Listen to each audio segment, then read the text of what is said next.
I believe that if we are honest with ourselves, that the most fascinating problem in the world is, who am I? What do you mean? What do you feel when you say the word I? I, myself. I don't think there can be any more fascinating preoccupation than that, because it's so mysterious, it's so elusive. Because what you are in your inmost being escapes your examination in rather the same way that you can't look directly into your own eyes without using a mirror. You can't bite your own teeth. You can't taste your own tongue.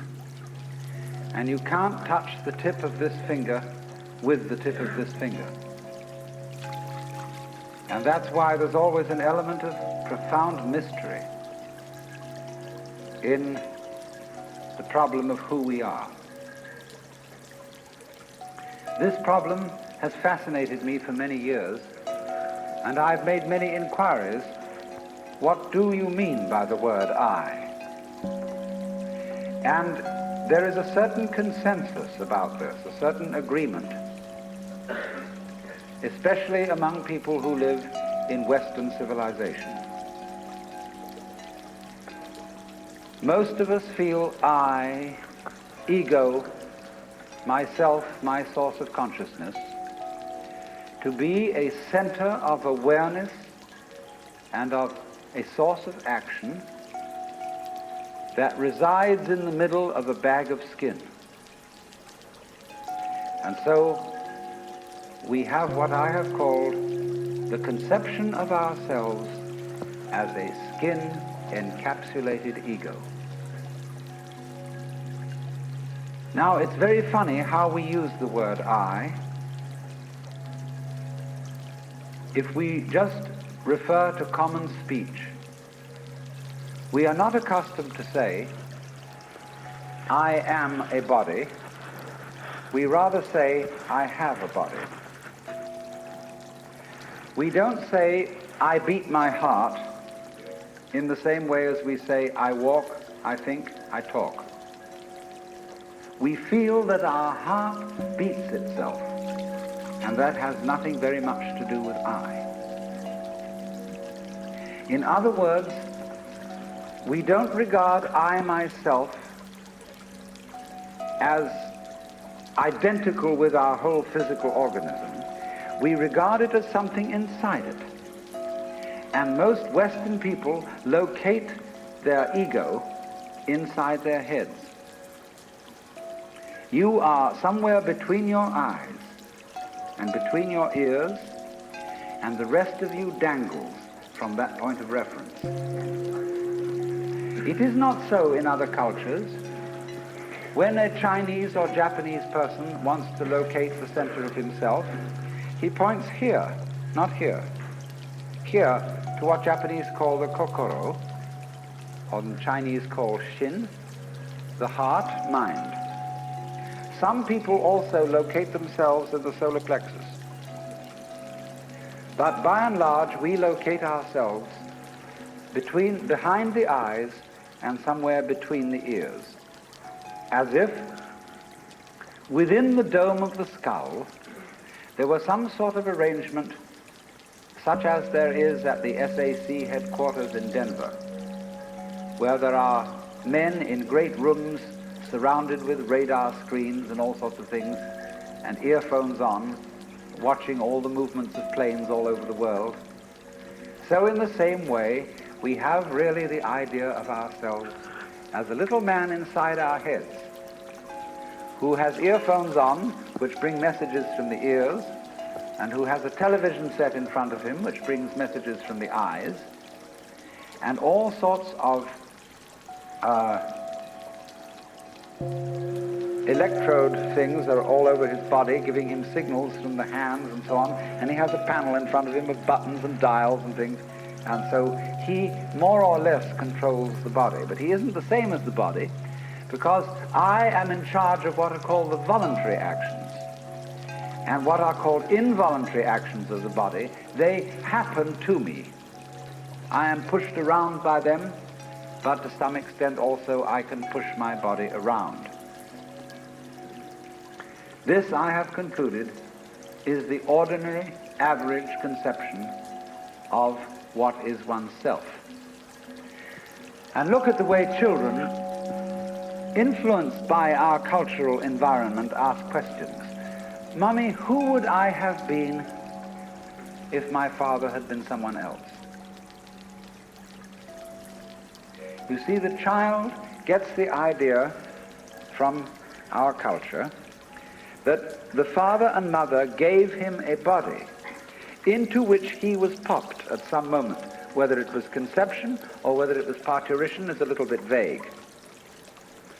But there is, in our whole way of thinking, the idea that we are a soul, a spiritual essence of some kind, imprisoned inside a body.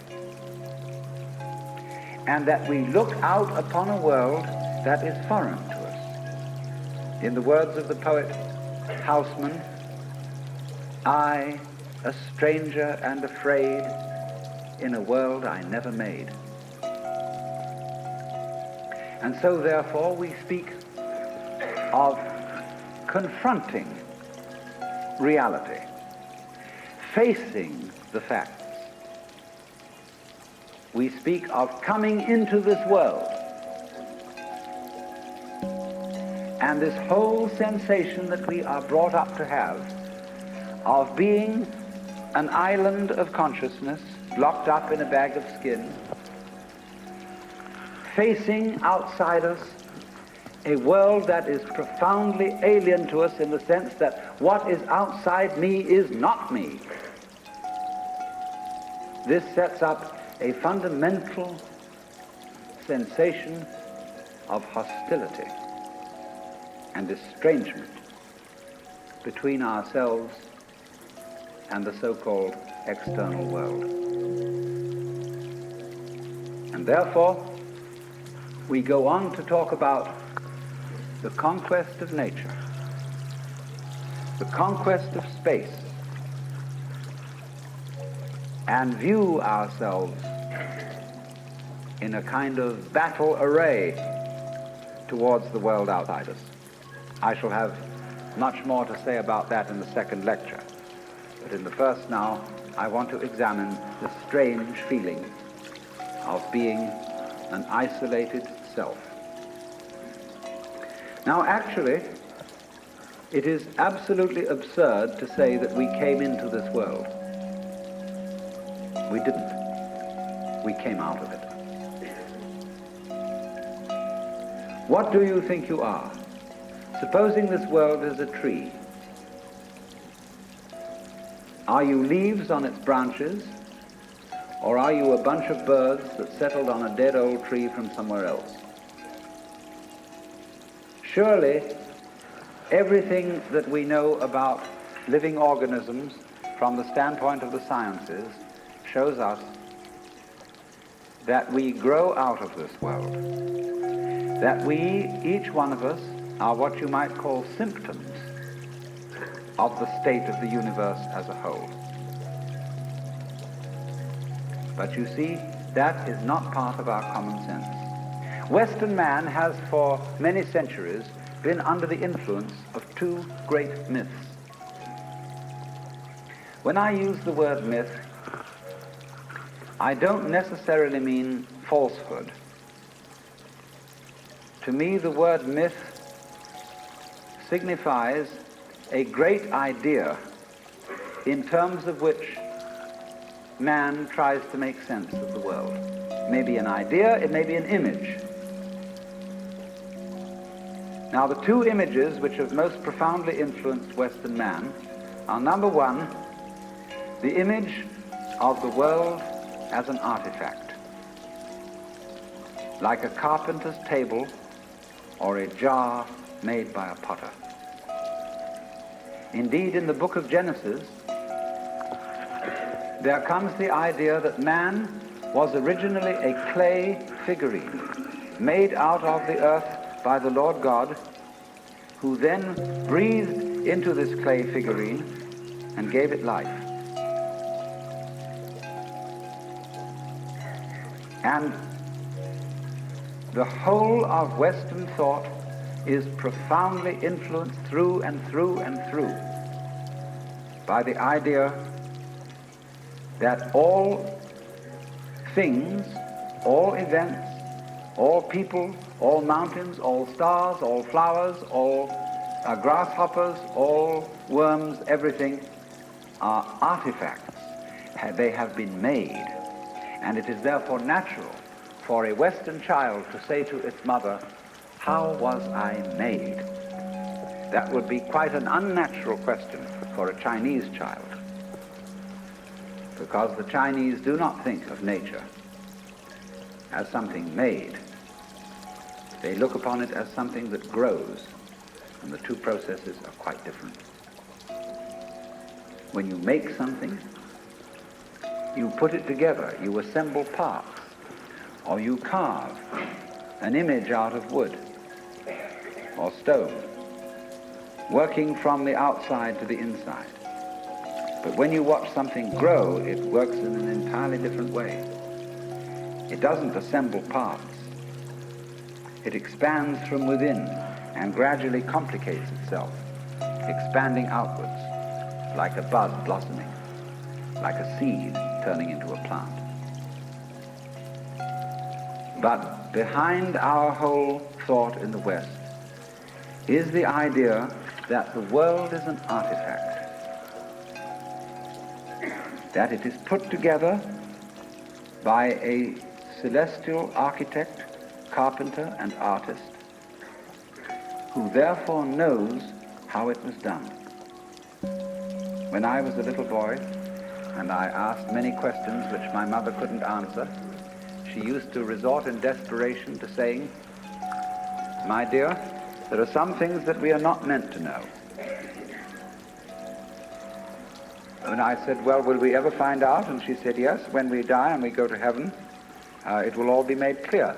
And I used to think that on wet afternoons in heaven, we would all sit around the throne of grace and say to the Lord God, "Now just why did you do it this way? And how did you manage it that?"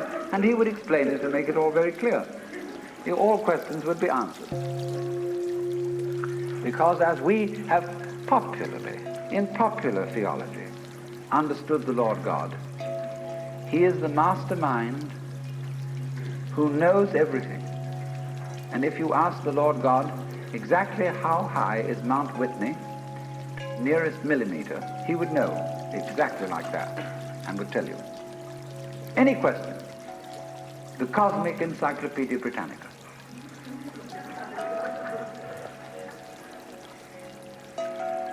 Unfortunately, this particular image or myth became too much for Western man, because it was oppressive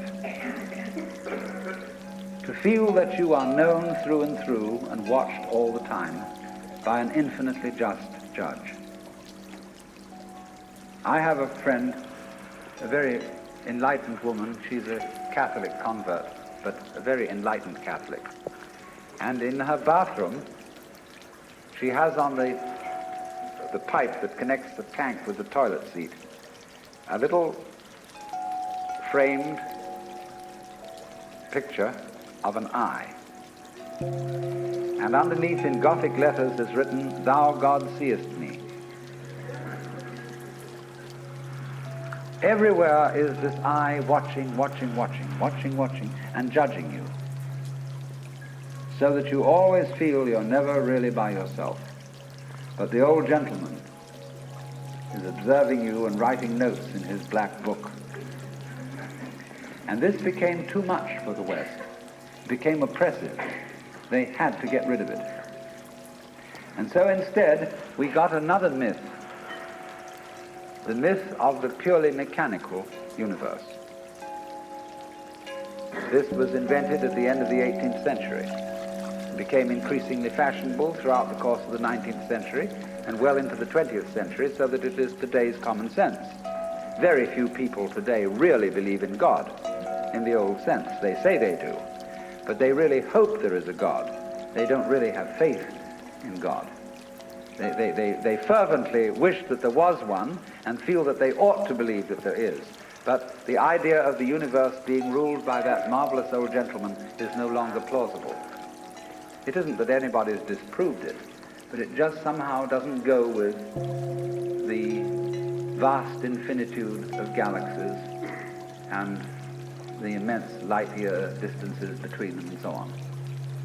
So instead, it has become fashionable, and it is nothing more than a fashion, to believe that the universe is dumb, stupid, that intelligence, values, love, and fine feelings reside only within the bag of the human epidermis, and that outside that, the thing is simply a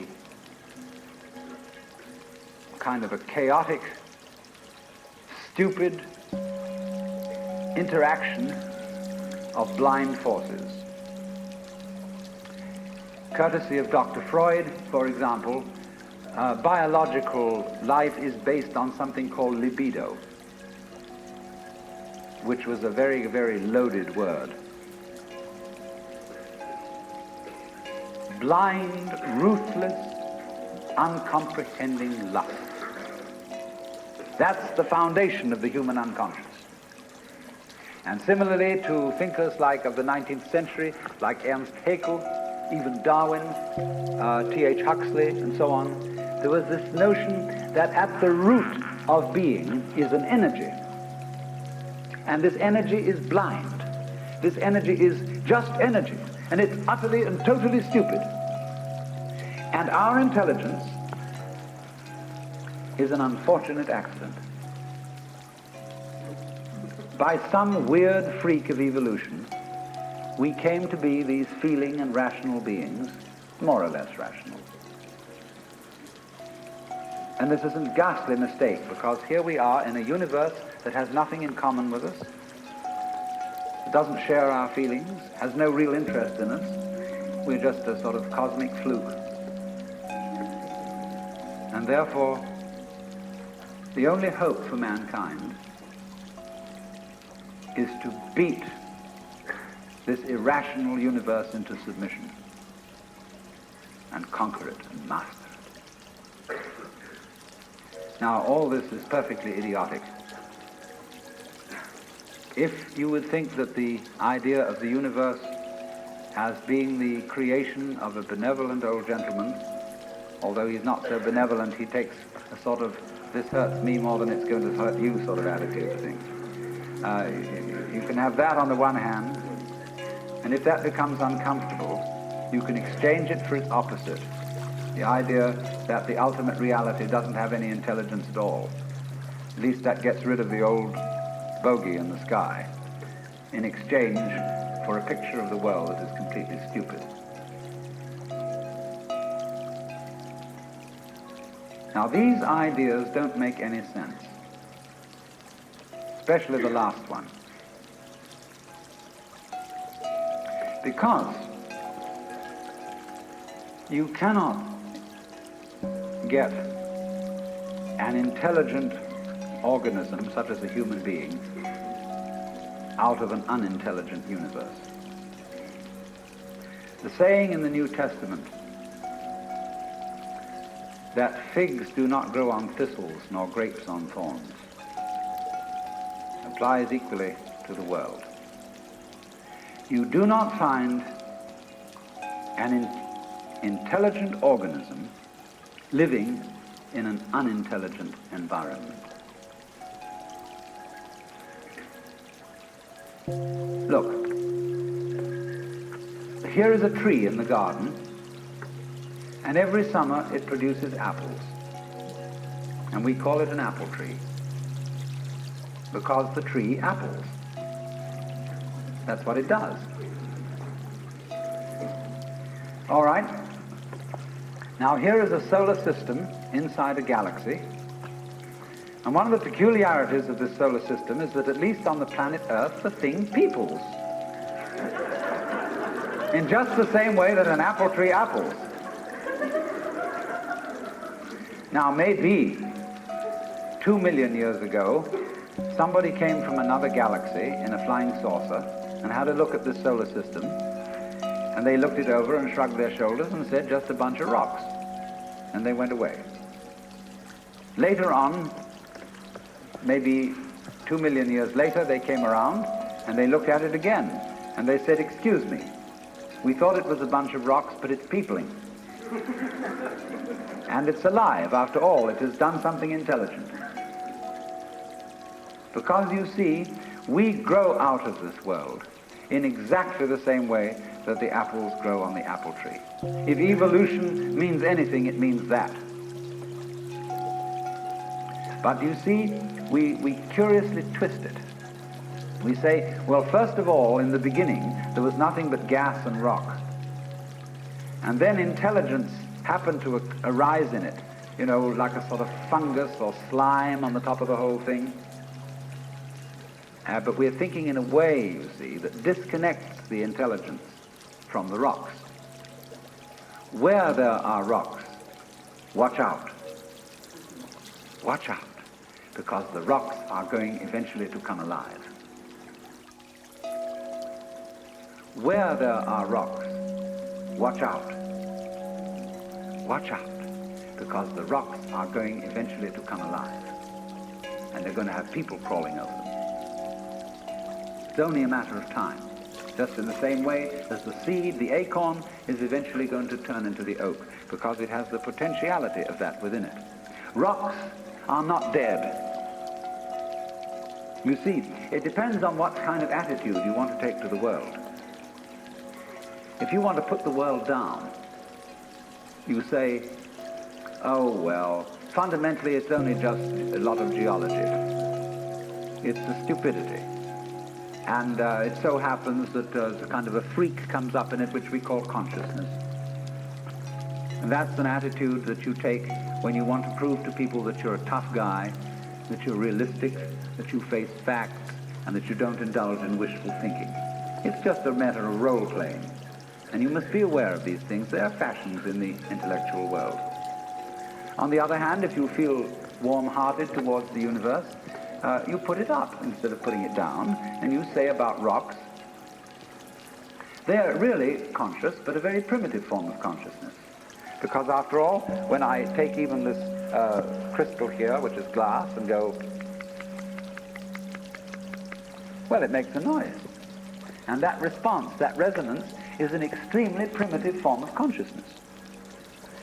Our consciousness is much more subtle than that. But when you hit a bell and it rings, you touch a crystal and it responds, inside itself, it has a very simple reaction. It goes jangle inside, whereas we go jangle with all sorts of colors and lights and intelligence, ideas and thoughts. It's more complicated. But both are equally conscious, but conscious in different degrees. That is a perfectly acceptable idea. It's just the opposite of the idea. See, all I'm saying is that minerals are a rudimentary form of consciousness, whereas the other people are saying that consciousness is a complicated form of minerals. You see? And what they want to do is to say everything is kind of bleh. Whereas what I want to say is hooray, you know, life is a good show. Now then, as we study man or any other living organism and try and describe him accurately and scientifically, we find that our normal sensation of ourselves as isolated egos inside a bag of skin is a hallucination. It really is. It's absolutely nutty. Because when you describe human behavior, or the behavior of a mouse or a rat or a chicken or anything you want to describe, you find that as you try to describe its behavior accurately, you must also describe the behavior of its environment. Supposing I walk and you want to describe the action of walking, you can't talk about my walking without also describing the floor. Because if you don't describe the floor and the space in which I am moving, all you will be describing is somebody swinging his legs in empty space. So as to describe my walking, you must describe the space in which you find me. You know, you couldn't see me unless you could also see my background, what stands behind me. See, if I myself, if the boundaries of my skin were coterminous with your whole field of vision, you wouldn't see me at all. You would see my bright red vest instead. That's why I put it on this evening, to demonstrate this point. And that would be the thing that filled your field of vision, that was the thing standing there. You wouldn't see me, because in order to see me, you have to see not only what is inside the boundary of my skin, but you have to see what is outside it too. Now that's terribly important. Really, the fundamental, ultimate mystery, the only thing you need to know to understand the deepest metaphysical secret is this: that for every outside there is an inside, and for every inside there is an outside. And although they are different, they go together. There is, in other words, a secret conspiracy between all insides and all outsides, and the conspiracy is this: to look as different as possible, and yet underneath to be identical, because you don't find one without the other. Like Tweedledum and Tweedledee agreed to have a battle. Note that, agreed. So there is a secret. What is esoteric, what is profound, and what is deep is what we will call the implicit. What is obvious and on the open is what we will call the explicit. And I and my environment, you and your environment, are explicitly as different could be. But implicitly, you go together. And this is discovered by the scientist when he tries, as the whole art of science is to describe what happens exactly. And when he describes exactly what you do, he finds out that your behavior is not something that can be separated from the behavior of the world around you. He realizes then that you are something that the whole world is doing. Just as when the sea has waves on it, all right, the ocean is waving. And so each one of us is a waving of the whole cosmos, the entire works, all there is. And with each one of us, it's waving and saying, yoo-hoo, here I am. Only it does it differently each time, because variety is the spice of life. But you see, the funny thing is, we haven't been brought up to feel that way. Instead of feeling that we, each one of us, are something that the whole realm of being is doing, we feel that we are something that has come into the whole realm of being as a stranger. When we were born, we don't really know where we came from, because we don't remember. And we think when we die, that's just going to be that. Some people console themselves with the idea that they're going to heaven, or that they're going to be reincarnated, or they're going to Summerland or something, you know. People don't really believe that.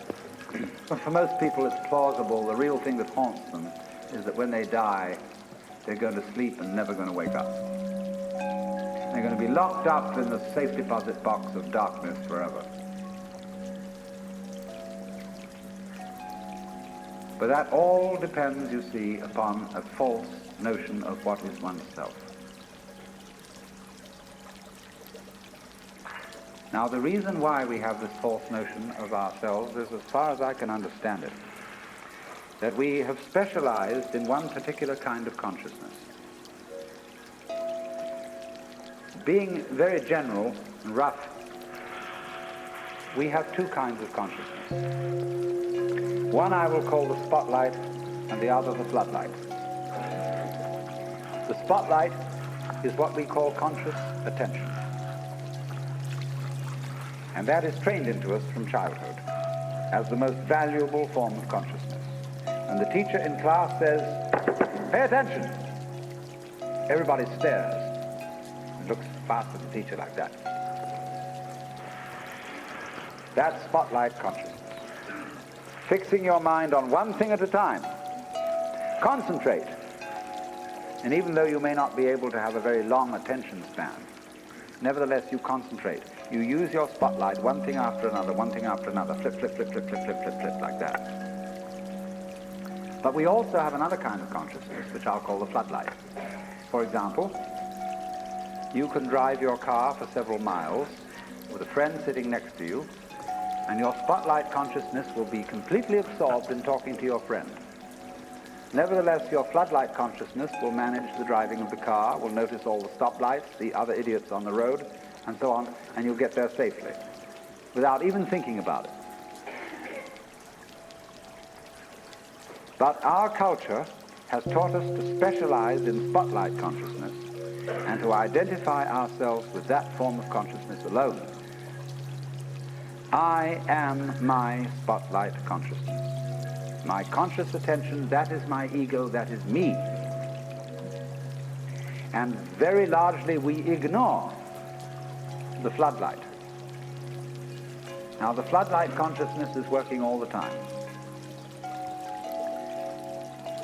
Every nerve end that we have is its instrument.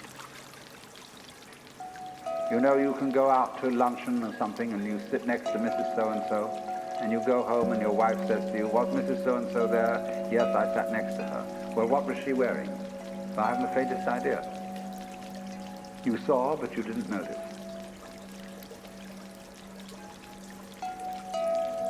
Now, because we have been brought up to identify ourselves with the spotlight consciousness, and the floodlight consciousness is undervalued, we have this sensation of ourselves as being just the spotlight. Just the ego that looks and attends to this and that and the other. And so we ignore and are unaware of the vast, vast extent of our being. People who by various methods become fully aware of their floodlight consciousness have what is called a mystical experience or a cosmic consciousness, or what the Buddhists call bodhi, awakening. The Hindus call moksha, liberation, because they discover that the real deep, deep self, that which you really are, fundamentally and forever, is the whole of being. All that there is, the works, that's you. Only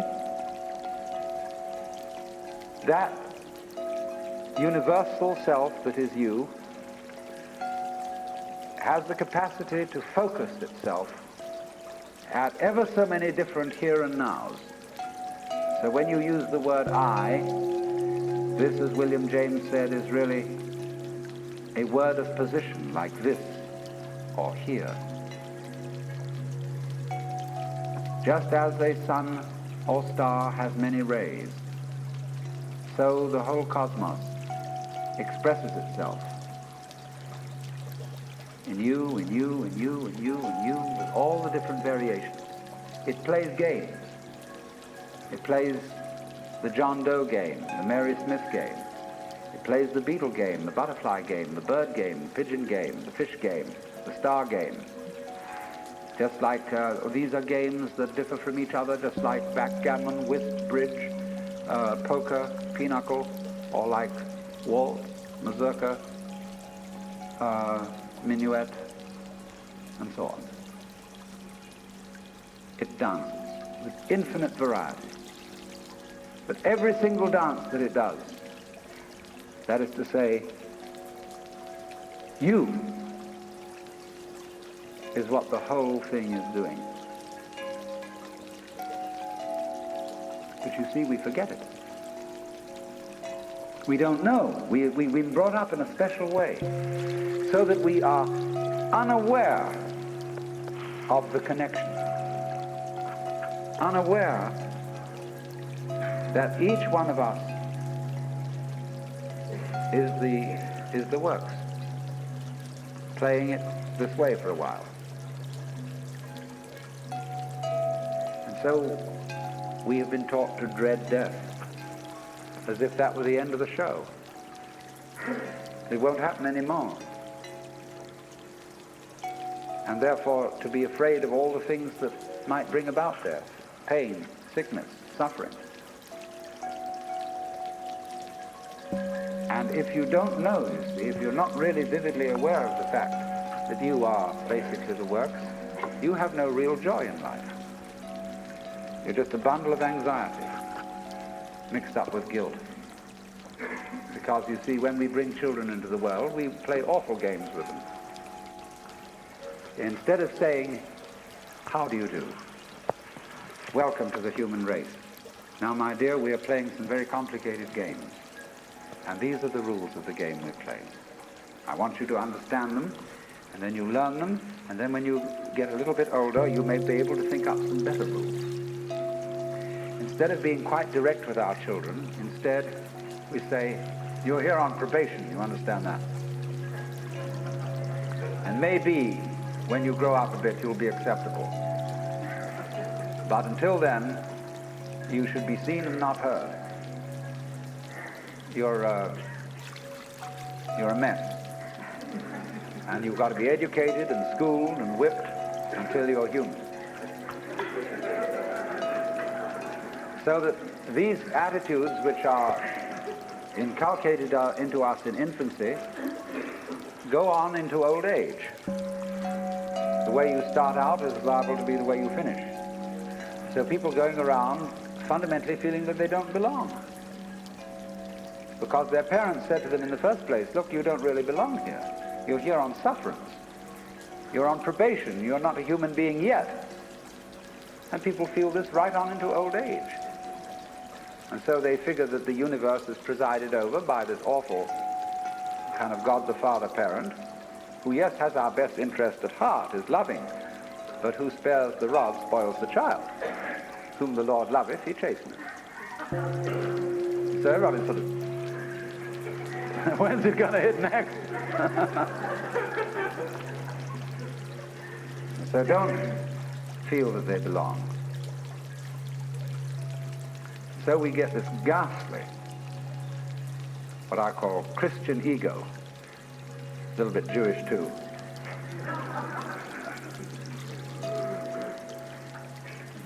who really feels that he's homeless, he's an orphan. Even the Christians say we are sons of God by adoption and grace. Not real sons, but by adoption and grace and suffering. And so comes the sensation, you see. So characteristic of Western man and indeed of all highly civilized people. Of being a stranger in the earth. A momentary flash of consciousness between two eternal blackness. And therefore, in constant contentiousness with everything around you. Not only with other people, but with the earth, with the waters. And the symbol of it all in our culture is the bulldozer.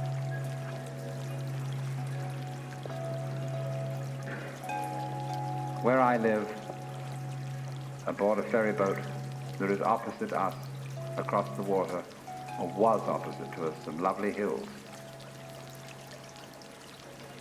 They are going to put houses there. But they are going to try and put the sort of houses you would find in a suburban tract lot, on a hill, of all things. Because a good architect can make a house fit the hill. He doesn't have to destroy the hill to put a house on it. And if you want to live on a hill, obviously you want to live on a hill. And you don't want to destroy the hill by virtue of living on it. But that's what they do, especially in California. The Texas is kind of flat, and they don't have to do that kind of thing. But in California, where we've got lots of hills, they always scrape the tops off them till they're perfectly flat. And then they put houses on, and then they scrape them off in terraces all the way down. They upset the ecology of the hill, and eventually all the houses fall down. And so what? But by that time the payments have been made. But that's because the builder doesn't feel that the external world is his own body. It is.